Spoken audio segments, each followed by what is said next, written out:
ये जो एक कोटेशन है, जैसे प्रजाधीन राजा, कि राजा को, महर्षि दयानंद जी सरस्वती जी का कोटेशन है कि राजा को प्रजा के अधीन होना चाहिए, वरना वो प्रजा को लूट लेगा और राज्य का विनाश होगा। तो एक प्रश्न आता है, भाई वो लूटेगा कैसे, लूटने का तरीका क्या है?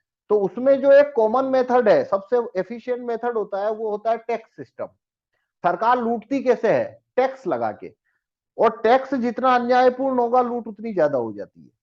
तो मैं थोड़ा सा इसको समराइज करूंगा, क्योंकि मेरी जान मेरा जो मानना है, देखना है, ऑब्जर्वेशन में आया कि भारत में काफी सारे लोगों को ये इंफॉर्मेशन नहीं है कि जीएसटी कैसे उनके ऊपर, कैसे जीएसटी किस तरीके से अन्यायपूर्ण टैक्स है और कैसे उनकी गरीबी बढ़ाता है। तो उसके बारे में बताऊं आपको कि असल में जब जीएसटी कानून आया था, तो उन्होंने क्या किया, व्यापारियों ने इसका विरोध करना शुरू किया था, और विरोध शुरू किया असल में तो फिर आईटी सेल जो है बीजेपी कांग्रेस की, उन्होंने ऐसा चला दिया गाना कि ये तो टैक्स चोर है, वो लोग जीएसटी का विरोध कर रहे हैं, वरना कोई विरोध नहीं कर रहा। ऐसे करके उनको पब्लिक सपोर्ट नहीं मिल पाया, और वो आंदोलन ढस गया, और वो जीएसटी कानून आ गया। तो बाद में फिर मैंने देखा कि भारत में, मतलब बहुत सारे लोगों को ये आइडिया नहीं है कि जो जीएसटी कानून है वो कारोबारी पे नहीं लगता, असल में वो लगता है यूजर पे। पर हमको क्या लगता है, काफी लोगों को क्या लगता है कि वो जब बिना बिल के कोई सामान लेते हैं तो उनको, उनपे कोई जीएसटी नहीं आता, जबकि ऐसा नहीं है। असल में जीएसटी जो है, वस्तु एवं सेवा कर, उसका मतलब होता है जो भी आदमी कोई भी वस्तु खरीदेगा उपभोग के लिए, वो जो उपभोक्ता है उसको उसके ऊपर जीएसटी देना पड़ता है। मतलब कुछ भी खरीद लो, उससे कोई सरोकार नहीं है। आप चावल खरीदो, दाल खरीदो, तेल खरीदो, मोबाइल की बैटरी खरीदो, आप बिजली का बिल जमा करो, आप फोन में रिचार्ज करो, आप ट्रेवलिंग करो, आप बस में सीट बुक करो, ट्रेन में बुक करो, कहीं पे भी कुछ भी करो। सीमेंट, घर बनाना है, सीमेंट खरीदो, सरिया खरीदो, बिजली का सामान खरीदो, स्विच खरीद के लो, इवन आप पार्ले जी खरीदो, इवन आप एक पेप्सी खरीदो, आप कुछ भी करो, ऐसी कोई चीज नहीं है जो चीज आपने खरीदी और आपकी उसके अंदर आपको जीएसटी नहीं देना पड़ता। इसका एवरेज आप निकालो तो ये 18 से 20% के आसपास जाके ठहरता है, कि भाई 18 से 20% जीएसटी आपको पे करना होता है। तो मेरा मतलब क्या है, ऐसा हर व्यक्ति, ऐसी हर फैमिली जो महीने में जीवन यापन के लिए जितना खर्च करती है, जिंदा रहने के लिए, जैसे एक महीना कोई फैमिली को निकालना है, तो एक महीना निकालने के लिए उसको क्या क्या चाहिए? बिजली का बिल देना पड़ेगा, फोन का रिचार्ज देना पड़ेगा, पेट्रोल डीजल भरना पड़ेगा, राशन लाना पड़ेगा, तेल साबुन शक्कर ये सब चीजें लानी पड़ेगी, कॉफी चाय की पत्ती ये सब लानी पड़ेगी, घी लाना पड़ेगा, ये सब चीजें लानी पड़ेगी। ये सब सामान, जब तक वो ये सब खर्च नहीं करेगा, उसका पूरा महीना, एक महीना नहीं निकाल पाएगा। तो मैं इसको बोलता हूँ जीवन यापन की वस्तु है। ये जीवन यापन की वस्तुएं पे, जीवन जीने के लिए जो वो खर्चा करता है, कोई भी परिवार जितना खर्चा करेगा उसका 20% सरकार के पास चला जाता है, मतलब वो 20% एक्स्ट्रा पे कर रहा होता है। मतलब अगर आपने 25,000 रुपया महीने का खर्चा किया है किसी परिवार ने, तो 30-35 हजार रुपया महीने की आमदनी वाले परिवार को 25,000 रुपया खर्च करना पड़ता है घर चला, मतलब महीना निकालने के लिए। तो जब 25,000 आप खर्च करते हो, तो इसका 20% यानी कि 5,000 रुपया ये जीएसटी में जाता है आपका।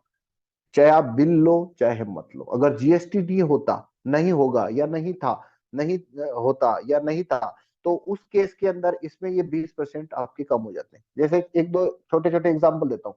आपने घर बनाना है, घर बनाना है, आरसीसी डलनी है, सीमेंट आएगी, 1 लाख की सीमेंट आई, तो उसमें 1 लाख की सीमेंट का बिल है, उसके अंदर 28,000 रुपया जीएसटी के, मतलब 28,000 सरकार को दिए आपने। आपने अब घर आप कर्ज पे बना रहे हो, पर साथ में ये जीएसटी आपको लग गया। आपने मोटरसाइकिल खरीदी, सर्विस करो, कुछ भी कराते रहो, जितना आप खर्च करते हो उसमें से 20% सरकार के पास। तो जीएसटी कारोबारी पे कभी नहीं लगता है। कारोबारी केवल वो पैसा इकट्ठा करता है आपसे, और इकट्ठा करके सरकार में जमा कर देता है। तो मैंने काफी लोगों को जब इस बारे में पूछता हूं, तो उनको ये आइडिया नहीं होता। वो बोलते हैं हमने तो बिना बिल खरीदा है, जबकि असल में क्या होता है, बिना बिल कुछ होता ही नहीं है। तुम जो चीज बिना बिल खरीद रहे हो उसके अंदर भी कॉस्ट में वो 20% जुड़ चुका असल में। जैसे आपने एक पेप्सी ली, तो बिल दिया क्या? नहीं दिया, 20 रुपए दिए। तो वो पेप्सी ली ना, तो आपको क्या लगता है, वो पेप्सी कंपनी से जब वो पेप्सी चली है, होलसेलर ने जब उसको उतरवाई है, वो जो माल उतरवाया है उसने, कैरेट उतरवाए हैं, तो क्या उसने बिल नहीं दिया है? नहीं लिया है। बिल बिना तो कोई चीज हिल ही नहीं सकती कभी भी। मतलब इवन आपने कचौरी समोसा खाया है 10 रुपए देके, उसमें उसमें भी जो बेचने वाला है उसके पास भी कोई बिल नहीं है, आपके पास भी कोई बिल नहीं है, तो भी जीएसटी कैसे लगेगा? भाई जीएसटी ऐसे लगेगा कि उसके लिए वो जो तेल लेके आया है उबालने के लिए, वो जब आदमी आपका वो खोमचे वाला या दुकान वाला जब उसको तेल लेने गया था पीपा, तो वो तेल के पीपा 1000 रुपए का था, तो उस पे उसने 1200 दिए थे। और भली बिल मत ले वो, पर उसने 1200 दिए हैं, उसपे तेल 1000 रुपए का ही है, 200 रुपए टैक्स के। ऐसे करके वो टैक्स वहां जुड़ चुका था। ऐसे करके वो काली मिर्ची खरीदे चाहे धनिया खरीदो, कोई मतलब ही नहीं। कोई भी चीज आप खरीद लो, एंड में जितना खर्चा आपका होता है उसमें से 20% आपका लग जाता है। इस आपका कितना पैसा महीने का जीएसटी में जाता है, इसको आप समझना हो तो एक गुल्लक बना लो, गुल्लक पे लिख दो मेरा जीएसटी। जितना आपके कुछ भी खर्चा करते रहो, वो जब भी खर्चा करो उसका 20% पर्ची पे लिख के उसमें डालते जाओ, और फिर महीने 2 महीने बाद में उसको खोल के देखो गुल्लक को, वो सब पैसा जोड़ो, उतना पैसा सरकार आपसे खींच लेती है जीएसटी के नाम से। तो जीएसटी एक प्रतिगामी टैक्स है। ये क्या करता है? जीवन यापन पे टैक्स लगा देता है, और जो कि ये गलत टैक्स है। इसकी जगह पर टैक्स कौन सा आना चाहिए? जीएसटी आना ही नहीं चाहिए। टैक्स कौन सा आना चाहिए? टैक्स आना चाहिए एम्प्टी लैंड टैक्स। जमीन किसके पास होती है? भारत में 40-50 करोड़ के पास तो जमीन ही नहीं है, मतलब कुछ है ही नहीं, मैटर ही खत्म है। जमीन वमीन से उनका तो कोई ताल्लुक ही नहीं है। कौन सी जमीन? या तो फुटपाथ पे सोते हैं, या झोपड़ी बना के इधर उधर झोपड़ी बना ली उन्होंने, स्लम है उस उधर घुसे हुए हैं, इधर उधर जैसे तैसे सेट होके रह रहे हैं लाइफ में जैसे तैसे। और जमीन ही नहीं है उनके पास, या किराए पे रहते हैं। तो जमीन किसके पास होती है? जमीन उस इंसान के पास होती है जो वेल्थ बनाता है, या जिसके पास एक्सेस मनी होती है, या जिसके पास पैसा होता है, वही आदमी के पास जमीन होती है। और जमीन में पे भी टैक्स नहीं लगाना। जैसे हमारा प्रपोजल क्या है, खाली जमीन पर। खाली जमीन किसके पास होती है? जिसके पास पहले एक जमीन होती है तो वो अपना घर बना लेगा, अब और भी पैसा है तो वो दूसरा एक प्लॉट खरीद लेगा जो खाली पड़ा रहता है। तो किसी के पास जमीन है, घर बना लिया, और जमीन है, फैक्ट्री लगा ली, और जमीन है, बिल्डिंग बना ली, ऑफिस बना लिया, और जमीन है, तो अब उसके पास कुछ इस्तेमाल के लिए कुछ है ही नहीं। अब भी जमीन है, मतलब जमीन हमेशा एक्सेस मनी जो होती है ना, उससे काम। जमीन जिसके पास है मतलब उसके पास में एक्सेस मनी है। तो एक्सेस और खाली जमीन, जमीन की बात नहीं कर रहा हूं। तो हमारा कहना है जीएसटी जो क्या करता है असल में, जो आदमी 10,000 महीना कमाता है ना, उससे भी 2,000 खींच लेती है सरकार। और जो 20,000 कमाता है उससे 4,000 खींच लेती है। मतलब खर्च कमाते से मतलब खर्च करता है, जो जो भी इंसान खर्च करता है। क्योंकि जो 10,000 कमाता है उसे जीवन जीने के लिए 10,000 खर्च तो करना ही पड़ेगा ना, खर्च किए बिना कैसे चलेगा?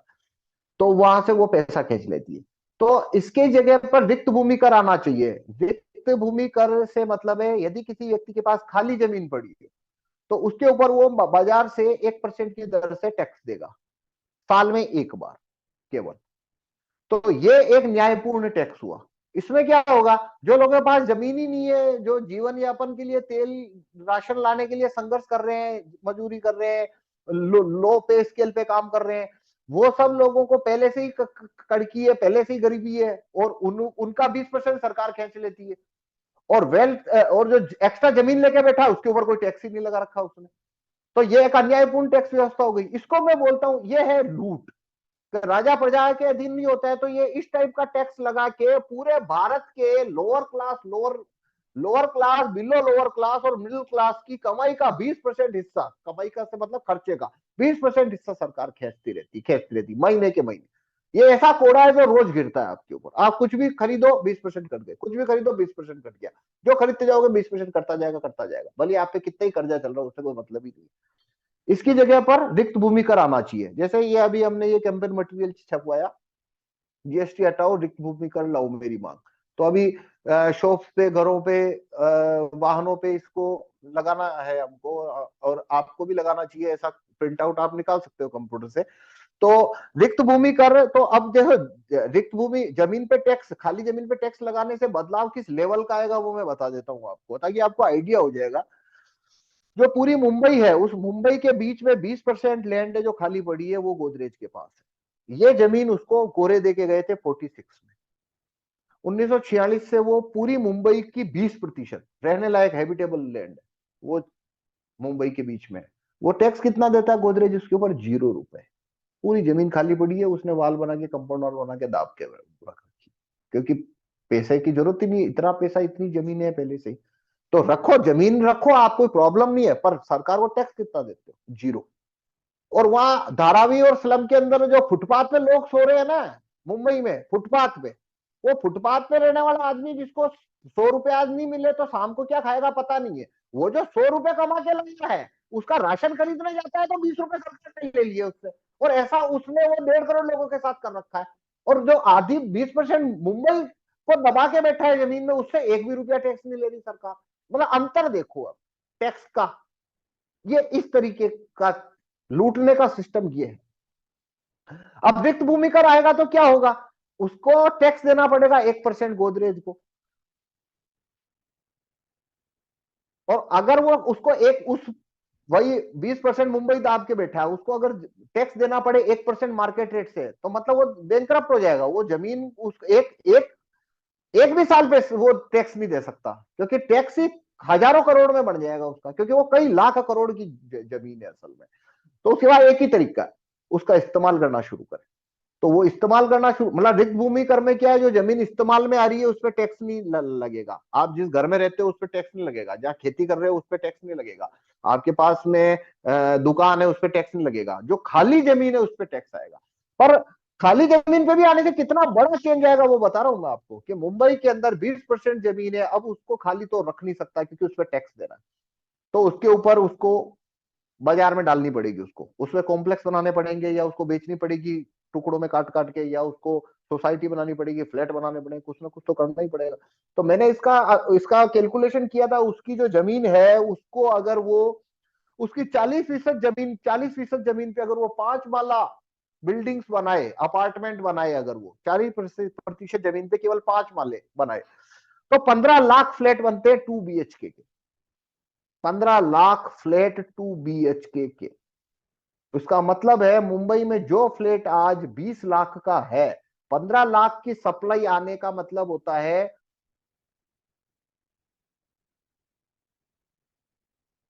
15 15 लाख फ्लैट है तो कितने लोग रहेंगे? 4 लोगों का फैमिली पकड़े तो 60 लाख। 60 लाख लोगों के रहने के लिए जगह एक साल के अंदर मुंबई में सप्लाई, गोदरेज को ये सप्लाई डालनी पड़ेगी। तो अगर 15 लाख फ्लैट की सप्लाई आती है, तो जो फ्लैट मुंबई में आज 25 लाख का है ना, वो 10 लाख का हो जाएगा, 8 लाख का हो जाएगा। तो जमीन की कीमत हो गई। अब मुंबई के अंदर कितने लोग हैं लैंडलेस, मतलब सब लैंडलेस, आधी तो मुंबई लैंडलेस ही है। तो वो जो लैंडलेस लोग हैं लाखों, वो और कितने ही लोग हैं जो ये 10 बाई 10 की खोली में पूरा फैमिली रहता है वहां, ये दशा के अंदर लोग हैं। तो 15 लाख फ्लैट की सप्लाई आई, तो क्या हुआ? जमीन के दाम कम हो गए, कितने लोगों को छत मिल गई, ये जो कीमतें आर्टिफिशियली बढ़ी हुई है ना, वो सब एक ही दिन में हो गई। और ऐसे गोदरेज, दिल्ली में ऐसे कई गोदरेज बैठे हैं, मुंबई में ऐसे कई गोदरेज बैठे हैं, अहमदाबाद में ऐसे कई गोदरेज बैठे हैं, सूरत में बैठे हैं, चेन्नई में बैठे हैं, हैदराबाद में बैठे हैं, सब जयपुर में बैठे हैं, सब जगह ऐसे बहुत सारे गोदरेज बैठे हैं। जमीनें उनके पास किलोमीटरों के अंदर है। मतलब हजार हजार फ्लैट, ये जो एक एक नेता होता है ना, जज है, मंत्री है, इनका आप देखोगे ना तो एक एक हजार फ्लैट है इनके पास, एक एक हजार फ्लैट, 500 500 प्लॉट, 20 20 कोठियां, ये ऐसे सिस्टम है इनके पास में। टैक्स कितना देते हैं? 0। टैक्स कौन देगा? फुटपाथ पे जो सो रहा है, जो कर्जा लेके घर बढ़ा रहा है, जो लोन पे मोटरसाइकिल लेके आया, वो 1 लाख की स्प्लेंडर लाया है तो 20,000 सरकार ने पकड़ लिया उससे, किस्ते वो दे पाएगा नहीं दे पाएगा बाद की बात है। तो ये वाला कानून लाना चाहिए हमको, जीएसटी हटाना और रिक्त भूमि कर लाना। इससे मतलब इतना बड़ा चेंज आ जाएगा सोसाइटी के अंदर, जो आज जो मकान, जो प्लॉट लोग 10,000 10 लाख में नहीं खरीद पा रहे हैं, वो उससे 3 4 लाख 4 लाख में मिल जाएगा। ठीक है, तो ये विषय के ऊपर डिटेल में फिर अपन कभी बात करेंगे। आज मेरे को इस पर करनी थी, पर अपना टाइम आज काफी वैसे ही हो गया, तो फिर इस चैप्टर को मैं आज शॉर्ट में किया हूं। फिर ये और इसी तरीके के और क्या क्या कानून है जिससे सरकार इस तरीके से लूटती है, जैसे जीएसटी से हर महीने 20% का कट मार रखा है ना, ऐसे बहुत सारे तरीके हैं, उस ऐसे कानून बना रखे हैं जो आपको दिखते नहीं है, और ऐसे करके वो आपकी आमदनी का 40 50% लोअर क्लास का और लोअर मिडिल क्लास का और मिडिल क्लास का। सरकार 40-50% सरकार ऐसे खींच लेती है। अभी तो ये 20% बताया, ऐसा 30% और है अभी जिसके थ्रू वो पैसा खींच खींच लेती है। तो गरीबी, इससे गरीबी बढ़ती है, अमीर आदमी को फायदा हो गया, छोटे आदमी को नुकसान हो गया। ठीक है ना। तो ये मेरा इसके ऊपर फिर कभी डिटेल में बात करेंगे। चलो मेरी बात फिनिश हो गई है।